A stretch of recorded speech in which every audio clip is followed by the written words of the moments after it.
안녕하세요. 뉴스반장입니다. 국회의 시간이라는 떠넘기기를 그만두고 대통령다운 모습을 보여주시기 바랍니다. 검수완박법에 대해 거부권을 행사해야 합니다. 현 집권 세력의 범죄 수사를 막으려 한다는 지적을 받고 있는 검수완박은 입법 쿠데타라는 비판을 면하기 어려울 것입니다. 사방이 다 해방꾼과 장애물 투성입니다. 그만큼 정의를 실현하고 개혁을 완수해내기가 힘들다는 이야기인데요. 왜 저들은 검찰개혁을 이토록 저지하는 걸까요? 그건 자신들의 기득권과 돈줄을 놓을 수 없는 욕망의 발로인데요. 그래서 반드시 개혁해내야 하는 거죠. 민주당이 제출한 검찰의 수사권 분리법안에 대한 심사가 본격적으로 시작됐습니다. 어제 국회 법제사법위원회 법안소위원회에 법안이 상정돼 현재 심의 중인데요. 법사위 법안소위는 19일 오후 8시에 재개됐습니다. 저녁 식사를 위해 2시간가량 정회하고 본격적인 법안 심의에 들어갔는데요. 앞서 5시 넘어 시작된 회의는 1시간도 안 돼 정회됐습니다. 민주당 박주민 소위위원장은 기자들에게 조문심사에 들어갔는데 오늘 당장 소위원회에서 법안을 통과시키긴 어려울 것 같다. 내일도 소위를 열어야 할 것 같다고 말했습니다. 앞서 여야 원내대표는 오후에 박병석 국회의장과 1시간 반 넘게 면담을 가졌는데요. 민주당은 검찰 수사권 폐지 법안이 왜 필요하고 시급한지, 국힘당은 수사 공백에 대한 우려와 졸속 입법을 강조하며 박 의장을 적극 설득한 걸로 알려졌습니다. 박 의장은 별도의 중재안을 내놓지 않았는데요. 또 협치 요구의 논간이 시작된 거죠. 이 중차대한 시점에 23일, 곧 미국 순방을 반드시 떠난다고 일정을 미룰 수 없다고 밝히며 자신이 부재 중인 상황에 김상희 부의장에게 사회권도 넘겨주지 않겠다고 버티고 있다는데요. 여기에 국회 법제사법위원회 소속 무소속 양양자 의원이 작성자로 나와 있는 이른바 검수완박 속도 조절론 문건이 정치권에 유포돼 논란이 불거지고 있습니다. 문건에는 저는 헌법기관의 국회의원이다. 이번 법안을 따르지 않겠다고 적혀 있었는데요. 이분은 또 뭔가요? 양양자가 양양자 했습니다. 이와 관련해 양 의원실 관계자는 양 의원이 작성한 문건이 아니라고 관련 의혹을 전면 부인했는데요. 검수완박 법안이 국회 법사위 안건 조정위로 회부될 경우 비교섭 단체 몫으로 조정위원으로 배정된 양 의원이 법안 통과 여부를 가를 캐스팅 보트 역할을 할 수 있습니다. 현재는 연락 두절 상태로 잠수 중인 걸로 알려졌는데요. 민주당은 또 이렇게 천금 같은 기회를 날려버리는 걸까요? 사방이 다 적입니다. 일단 양당에서 쟁점 사항을 정리하고 보완을 해서 다시 검토해 줄 것을 요청했는데요. 당초 19일 소위원회를 통과할 가능성이 높아 보였는데 민주당이 약간의 속도 조절을 하고 있는 걸로 보여집니다. 여야가 좀 더 논의를 해달라는 국회의장의 요구도 있었고 또 개혁은 국민을 위한 것이 되어야 한다. 국회의 입법도 그러해야 한다고 한 18일 문재인 대통령의 입장도 일부 영향은 미쳤을 걸로 보여지는데요.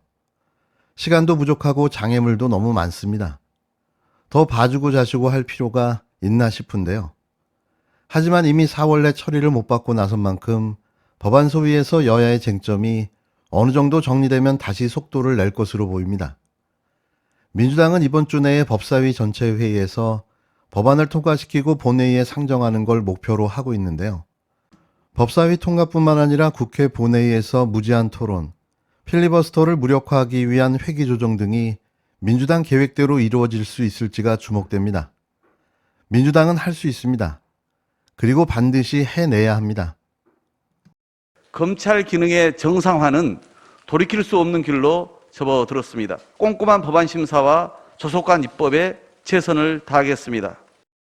19일 국회에서 여야는 물론 검찰청장과 인수위원회까지 뒤섞여 곳곳에서 논란과 대치가 계속됐습니다. 특히 국민의당 권은희 원내대표는 수사권 분리에 찬성 입장을 밝혀 합당을 앞둔 국힘당과 다른 입장을 보이기도 했는데요. 민주당은 검찰 수사권 분리 법안에 이번 달 처리 의지를 재확인하며 결의를 다졌습니다. 강행 처리를 막을 마땅한 대안이 없는 국힘당은 문재인 대통령과 국회의장을 계속 압박했는데요. 여기에 대통령직 인수위원회도 비난에 가세했습니다. 대체 국민이 뽑은 입법기관의 입법행위를 인수위가 무슨 근거로 비난을 할까요? 이는 엄연한 삼권 분립이라는 민주주의의 기본 개념조차 이해하지 못하는 한심한 행태인데요. 그 당선인의 그 인수위입니다. 아무런 수사도 할 수 없게 하는 것은 그 오랜 기간 축적된 국가 수사력을 그대로 사장시키는 것에 다름 아닙니다. 저는 총장님이 검찰을 대표해서 이렇게 나와서 말씀하신다길래 오늘날 검찰이 왜 이렇게 국민들로부터 신뢰받지 못하고 이런 상황이 왔는지에 대해서 한마디 사과나 반성이라도 하실 줄 알았어요. 거기서부터 시작할 줄 알았어요. 한마디 사과와 반성도 없이 지금 이게 뭐 하시는 겁니까? 총장님 취임하신 지 1년 정도 지났는데 그동안 뭐 하셨어요? 국민들로부터 신뢰받을 수 있는 어떤 조치를 취했습니까? 검찰이 이렇게 지금처럼 국민들로부터 불신받고 검찰개혁해야 된다라고 국민들이 거리에 나서고 있는 동안 뭘 했습니까? 한동훈 검사 핸드폰, 휴대폰 비밀번호도 못 풀어서 무혐의 처분했고, 그리고 도이치모터스 주가 조작 사건 제대로 수사도 못했고, 또 뭐 있었습니까? 공소권 남용이 인정된 이두봉 검사 징계 하지도 못하고 도대체 뭘 한 겁니까? 그런데 이제 와서 이익을 지키기 위해서 지금 나와서 말씀하신 거 말고 도대체 뭐가 있습니까? 도대체 국민들을 왜 여기다 끌어들이고 검찰이 언제부터 국민의 걱정했다고 그럽니까? 일하는 거 아닙니까? 오로지 검찰의 이익을 위해서 지금 나오신 거 아닙니까? 그것부터 반성하고 그렇게 말씀하시면 사과하셔야 안 돼요. 되죠. 법사위 소위원회에 출석한 김호수 청장은 수사권 분리반대 입장을 밝혔는데요. 민주당 의원들은 중요한 수사나 제대로 하고 검찰 수사권을 얘기하라고 반박했습니다. 이에 더불어민주당 김용민 의원은 김호수 검찰청장을 향해 뼈를 때리는 타골 발언으로 검찰 개혁을 염원하는 전 국민에게 시원한 사이다를 선사해 줬는데요. 입이 10개라도 할 말이 없어야 할 그들은 오로지 자신들의 밥그릇을 위해 목청을 높이고 있는 겁니다. 경찰의 수사 능력을 일방적으로 탓할 것이 아니라 경찰의 수사권이 검찰의 수사권의 종속됨으로 인해서 나타난 경찰 수사의 비효율성을 제거해야 될 시기라. 이 와중에 사당 원내대표가 만난 자리에서 경찰 출신인 권은희 국민의당 원내대표가 수사권 분리에 찬성한다는 입장을 밝혔는데요. 국힘당과 합당에 반대하며 제명 절차가 진행 중인 권 원내대표가 민주당에 힘을 실어준 겁니다. 이에 당황한 국힘당 권선동 원내대표가 검찰 수사권은 유지되어야 한다고 재반박하는 등 국회에선 하루 종일 난타전이 이어졌는데요. 지금 필요한 건 강력한 추진력입니다. 눈치 보지 말고 밀어붙여야 합니다. 이번이 아니면 영원히 기회가 없을 수도 있는데요. 민주당은 할 수 있습니다. 그리고 반드시 해내야 합니다. 그게 174석, 국민에게 부여받은 힘을 가진 정당이기에 할 수 있는 일인 겁니다.